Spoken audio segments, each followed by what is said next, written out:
Let's see if it follows the rule. One vowel closed in by one consonant, it happens to be N, the vowel will say ah, on. This is a closed syllable. Again, don't worry about not having a consonant in the initial position. How about this word, closed or not closed? We can see right away, it has two vowels. We're not even going to bother with it. It's not closed. Let's go on to the next syllable type. So the next one is open. There aren't a ton of open single syllable words in the English language. So an open syllable only has one vowel, and the vowel is always at the end of the syllable, and it will be long or say its name, as in these words, hi, go, and she. So just like the open syllable, it only has one vowel, but there's no consonant closing it in. Okay. And again, we're not going to spend a lot of time. We're just going to go right through these 6 syllable types. The R control syllables, bossy R, many people call them. So the vowel sound changes because of the R that follows it. So the vowel isn't considered long and it isn't considered short. It has a whole new sound, as we can see in fur, horn, and starter. Don't worry about that too much. We're going to talk about R control at the end. Vowel consonant E, a lot of people call them silent E or magic E syllables. It has one vowel, a consonant, and then an E. The first vowel is always long and the E is silent. I think most people are familiar with this particular syllable type. Even kids, when they start school, they've seen it and they've heard all about the magic E. Then we have vowel teams. This can go on forever, the vowel teams. So a vowel team is a vowel with another vowel or letter that makes a single new sound. So within the vowel teams, we have a vowel digraph, we have diphthongs, and we have vowel teams with consonant letters that you may not have thought were actually vowel teams. I'll show you what I mean. So a vowel digraph, 2 vowels together that make one sound. So in sail, AI is saying A. In green, EE is saying E. Maintain, AI again saying A. Read, in this instance, EA is making the long E sound, one sound. Float, OA is making one sound, the O sound. And rainbow, let's just look at the rain part. The AI is making one sound, the A. Those are what are known as vowel digraphs under the vowel team umbrella. Now, these are also known as vowel teams, but they're diphthongs. Some programs don't even separate the diphthongs from the vowel teams or the digraphs, they just put them all together. So you may see that. I'm saying 6 syllable types, but some programs create 7. I know Project Read does. That was actually one of my very first learning experiences with structured literacy. They have 7 syllable types, so they'll put the diphthongs separate. So it's 2 vowels together, and the first sound glides into the second sound, and you're going to find it's not always a vowel that's the neighbor. So soil, oi, oi, it's not really one sound. Clown, ow, the OW, again, that's not a vowel, but it's with it. Joy, oi, boy, we have the oi again. Found, OU is saying ow. Then we have downtown, the ow. So depending on your school or district's phonics program and scope and sequence will determine if you're going to be teaching the digraphs and the diphthongs separately or together. These are more advanced vowel team syllables, and you can see they end in GH or have GH. So IGH and high. IGH is making the I sound. Taught. AUGH is saying aw. Here we have ought again, but it's OUGH. 8, EIGH is saying A. Again, these are advanced vowel team syllables. We have straighten, AIGH is saying the A, and night light, IGH is saying I in night, and again in light. So all three that I showed you would fall under the umbrella of vowel teams, one syllable type out of the 6. And I'm missing one. I'm missing the consonant LE at the end. So think of a whistle, WHISTLE. The consonant would be TLE, and that's called a final stable syllable because it's always in the final position, and it's stable because the sound never changes. So back to our original question, what order should the 6 syllable types be introduced? We should always start with the most common syllable type. So I know you're thinking right now, which one is that? Is it closed? Is it open? Is it vowel consonant E? And so what I'm going to do is I'm going to switch my camera. At least I think I am.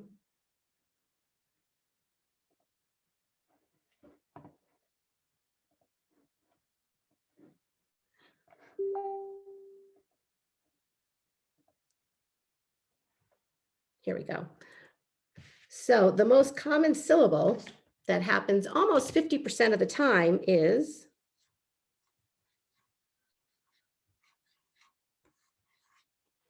closed. So you should start with the closed syllable. And Donna, is this right side up? She may have stepped away. It's correct, the way you have it. Okay, thank you. The closed syllable. So a closed syllable word, again, we have one vowel closed in by one consonant, making the vowel sound short, shed. Because almost 50% of all words in the English language are closed syllables. Once kids know this, they can read single syllable words, 2 syllable words, 3, 4, like Wisconsin, they could easily read that word if they know all closed syllables. So remember I told you there weren't too many single syllables that are open. This is also a great time once the kids know closed syllables to show them open. Because remember, an open syllable just has one vowel also, but there's nothing closing it in at the end, she. And you can flip back and forth, open, closed. Some people will make a house kind of thing, template. So we have closed, open. This is another closed syllable. Again, this is what you would start with. One vowel closed in by the consonant T, making the O say ah. The word is not. Again, if you want to go for the open and closed business, no, not. Okay. And then like I was saying, probably open would be, some programs do open, some skip right over it, but that's one way to introduce open in single syllable words because it will be different when it's multisyllabic. And then I would say you're going to go to vowel, consonant, E. So these two sometimes swap out with each other. And then depending on the program, they might go R control first. They might do vowel teams. Typically, I see consonant LE last. But if you don't have a scope and sequence, this would be a recommended sequence for you. Or I would recommend going to University of Florida's Literacy Teaching Hub. And they have their own scope and sequence that you could easily download. So let's go back to our next question. Oh, I see there's something in the chat. Oh, good. People were telling me there were closed syllables. Thank you before. So let's go and share.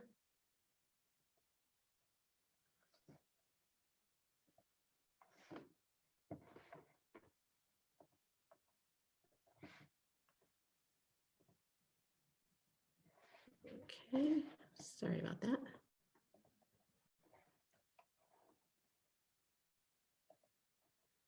All right, we're back in business. Here is another question. Why is the O in bold long? So this ties in nicely with our closed syllables we just talked about. because a closed syllable, I don't know if people can see these faces I have, there we go, has one vowel closed in by one or more consonants. The O should say ah in this word based on what we just talked about. It should say bald, but it does not. It says old. So there is a reason for this, and I will share that with you. A lot of programs, especially Orton Gillingham, Slingerland, so on and so forth, call them wild old words. They're common words, but they're irregular. Others will call them exceptions because they are closed syllable exceptions. These are the most common patterns, and they're from, we adopt them from Anglo-Saxon, they're left over. Some people call them fossil words. So it'll be old, ost, olt, eind, and ild. As you can see for ild, 3 words, wild, mild, child. There's not a lot of them. Same for ind, not a whole bunch. And some of them, whoops, sorry about that. Some of these words you're going to say, we don't even use those anymore. Olt, so colt, dolt, that word means somebody who's not very smart. So that's a very old fashioned word. We don't use that very much. Host, most, post, and ghost, old, these are all pretty common and basic. So this is why the O says O, the long vowel, in old. Very old words from Anglo-Saxon, and we have these 5 patterns that fall under these very old Anglo-Saxon patterns. Not a lot of words. You can easily teach these to kids with keywords because they've learned closed syllables. Now you want to teach them the exceptions. Let's see, Donna, I think we might have something in the chat. I'm not sure.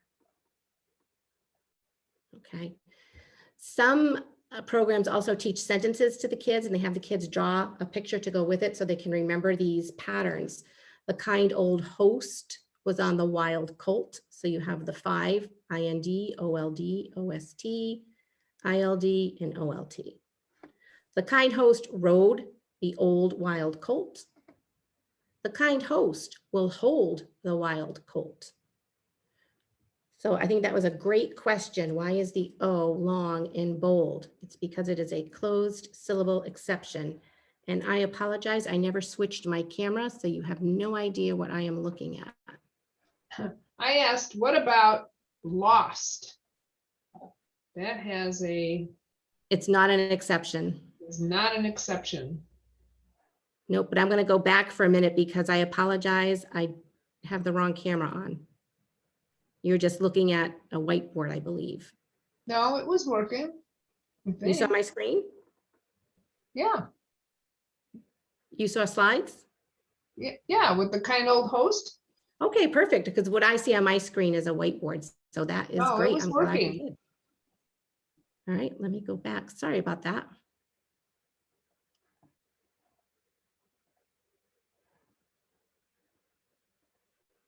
Your screen right. looks like my screen. Your desktop looks like mine. I know, and I cleaned it up before we started. Oh, jeez. So is NG a digraph or a blend? This is another great question we hear all the time. So first off, before we answer that question, we have to say, what's the difference between a digraph and a blend? Do we know that? So a digraph would be 2 letters together that make just one sound. For example, sh. We do not say s, h. It's sh, one sound, as is ch, th, or th, if it's voiced, or wh. 2 letters together that make one sound. All right, so what's a blend? A blend could be 2 or more letters together that retain their individual sounds. So s, t. And I know some programs will teach these as units, ST, but ST, when you blend it quickly, it says st. That is not one sound. Both of their sounds can be taken apart. It can be st. Same with STR, st, BL, B, U, CR, K, So the difference between a blend and a digraph, the digraph, 2 letters together that make one sound. A blend, The letters are next to each other, but they retain their own sounds. So let's go back to that question. So is NG a digraph or a blend? What does everyone think? I'm going to stop sharing a minute. Hmm. I can show you how to make that sound. See if some people put in the chat what they think it is. Oh, we still have what about lost? Okay, we got one person thinks it's a blend. Any other takers? Blend or a digraph? NG. So I'm going to switch my camera again. So now you can see me. I am going to make the NG sound. It's mm, mm. So I'm using my voice. My tongue is way in the back of my mouth. How many sounds are you hearing? Mm. One. One. It's just one sound. It's a digraph. So that is very tricky. So let's all try to make that sound together so you can feel it. If you put your hand on your neck, you're also going to hear your voice or feel your voice move when you go ing, ing. It's tricky. So Dawn, I have a question. Sure. When I was teaching this, I never stopped at the I would say ring. That's how I always pronounced it, with the G. Why? Well, we're Is gonna get to that. Okay. This is NG by itself with no vowel. Once you put the vowel in front of it, you're going to get that sound, which is a perfect segue. Who knew? So it is a digraph, everyone. It's one sound. And if you really want to see it done well, just Google Louisa Moats. She does that very well. So here's another question. If NG is a digraph, why do some approaches teach it as a unit with a vowel? And I think this is what Donna was getting at. So you'll see ing, and sometimes it's a keyword, ing, ring, ing. ANG, hang, ang.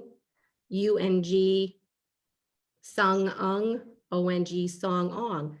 The purpose for this is to make these sounds accessible to kids when they're learning to read.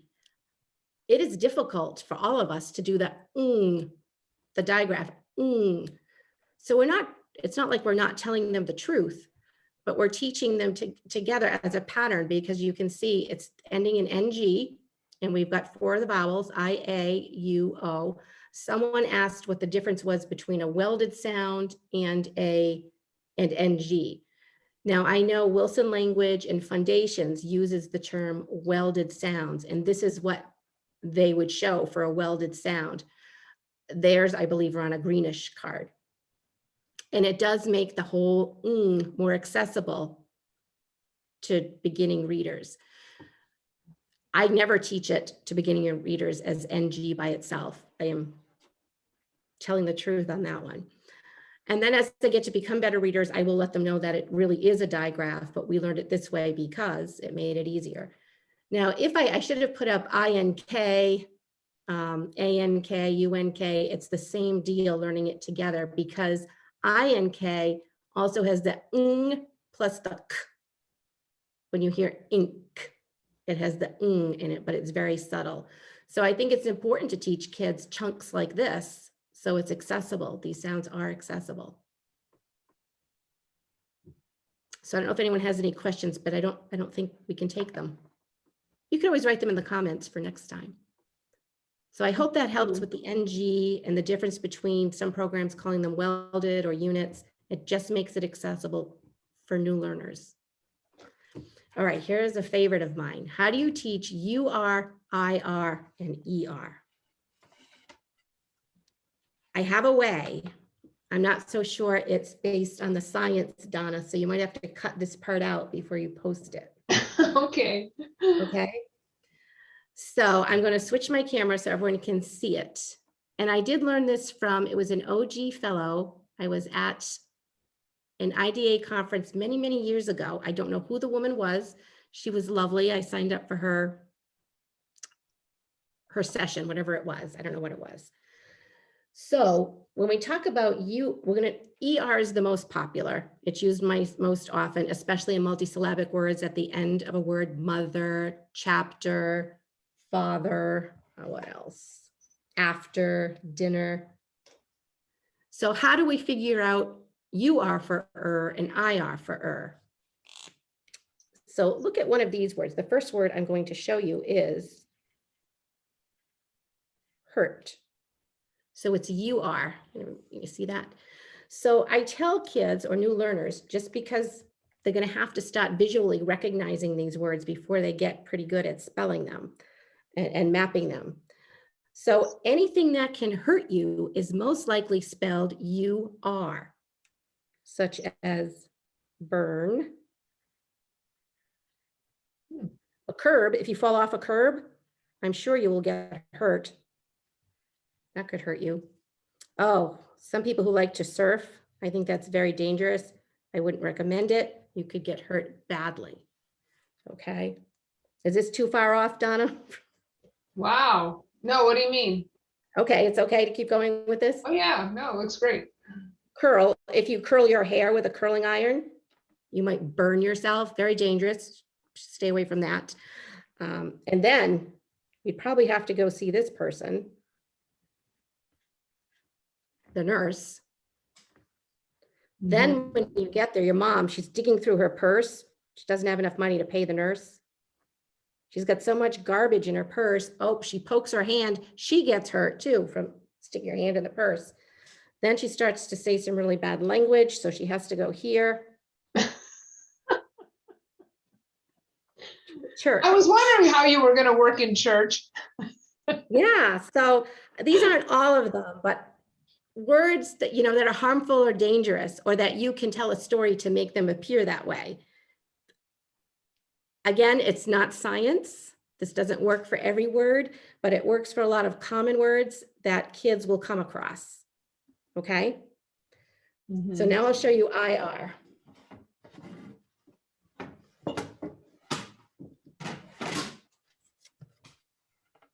And I've never seen this anywhere except for that lady that I came across at the IDA conference. So IR, these are really old words, but words that are circular or round. So something old, really old is this. Birth. People have been giving birth forever, right? Sure. Here's something else that is old. I hear this a lot. They'll say, oh, that guy, he is as old as dirt. Dirt has been around forever. So these are both very old words. So they would have IR in them. Old words. All right. This here is a fir tree, and trees have been around forever. And the I has the shape of the stem of a tree. And if I was doing UR, I probably would have put FUR and talked about that, if a grizzly bear came in your backyard, that could be very dangerous and you could be hurt by that kind of fur animal. So this would be an old word. I also said things that were round or circular. So something like a skirt where you could spin around and it could be circular, or you might want to twirl, or maybe you want soft ice cream with a swirl, again, round, very round. This one here, this is an old word too. Anything that's been around forever, a bird. And we know the sound that a bird makes, it's a chirp because they've been around forever. They've been chirping forever. So that is one way I've found very effective to help young kids grasp on to the difference between and And it has been very successful. Again, it's not sciencey in any way. You're just talking about really old words that have been around forever, things that are circular, also number words like first, third, 30. And then for UR, things that can hurt you. There's a ton more. I just didn't put all of them. And ER, again, is the most common in multisyllabic words. So that's what I have for how do you teach UR, IR, and ER. Okay. And again, I hope it was okay to show it that way. Well, I don't think there's any real hard and fast rules on that. So it's almost like you have to give some way to remember it. Yes. You know, and even, if you remember as a kid trying to remember, I remember trying to remember, doctor, does it have an OR or an ER? Well, now I know, I think this is right. Someone that does something will have an OR, I think, in it, That's right. You're absolutely right, except for a teacher. except for a teacher. Yeah. Yeah. So, and I don't know if that's a real hard and fast rule, but it's probably a little more definitive than just guessing. Yeah, it is. Yeah, and it's not sciencey, but I hope people will be able to try it and see how it works for them. So I've probably been using that for about 10 years, and it's been a godsend, even though I can't say, oh yes, this is based on so-and-so's research. There is no research about that. And I think we just have one more question. Let's go see what that is. Let's see. Oh, should I put my heart words on my sound wall? Now, for those of you who are new to sound walls, which I think is pretty much a lot of people who are new to that, a sound wall, the purpose of a sound wall is the place of articulation in your mouth where you're producing the sounds, the phonemes. This is very blurry, but it's from Tools for Teachers, which is a very legitimate professional organization. So you can see there are no words on here. So you absolutely would not want to put your high frequency heart words on the sound wall because they are two very different things. So on the sound wall, if you were doing, say, long A, you would have A by itself under it. You would have A, consonant E for like bake, bike. Sorry, that's bake and cake for A. You would have AI, AY, but you would not have your heart words there. So now you're saying, well, so what am I supposed to do with them? Well, the point of heart words too is to teach kids how to spell them using the phonetic pieces and then learn the parts that are irregular. So if we hang them in the wall, on the wall, they never really have to learn them because they can just go and look at them. So my question to you is, do we really need to have those on the wall? The heart words. And even if you do decide to put them there, please don't put them with your sound wall. They're two very different things. It'll become very confusing for you and for the kids. I used to work at a school that had a Montessori school, and they did not have word walls. It was more of you just start remembering them and fusing them in your writing and over time. Right, and that's what we hope to see for kids now. And if you're looking for more things on heart words and sound walls, I can put that in the comments. If Donna posts this, then you'd be able to find it there. Tons of resources for you. And Donna, that is our very last question. Very good. Excellent. Well, thank you everyone for showing up. We'll see you next week for Saturday Night Live at Science of Reading. We're making this up as we go along. Thanks, everybody. Dawn, not to make you nervous, but there were 139 people on. Yay. Oh, and there I am doing the non-science thing about the and Oh, that's okay. You can cut it out. I don't know. I think it's okay. All right. What do we know, right? We do the best we can with what we know, right? Okay. Right. Bye, folks. Have a great Saturday night. Thanks for joining us. Bye-bye. Thank you, everyone.